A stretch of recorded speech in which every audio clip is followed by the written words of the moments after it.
even though I'm not a teacher. They call me, "Missy, can you come and help me to read that book that you showed me the other day?" And that makes you feel like, wow, I've been a good example to this child, because he comes back to me and say, "I want to do this again." Yeah. My name is Zoliswa Mabula. I started volunteering here at the library. At that time, I wanted something better. I thought working in a restaurant, it's better, but it's not who I am. And they were looking for someone who can tell stories, play with children, and do some literacy, run an outreach program for the kids.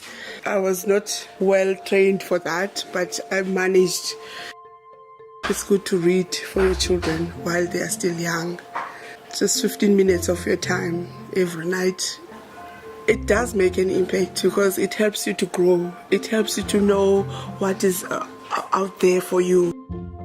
It helps them to interact with other people, know what is wrong and right. What I can say that people mustn't fear being volunteers. Just go out there and volunteer yourself to make a change.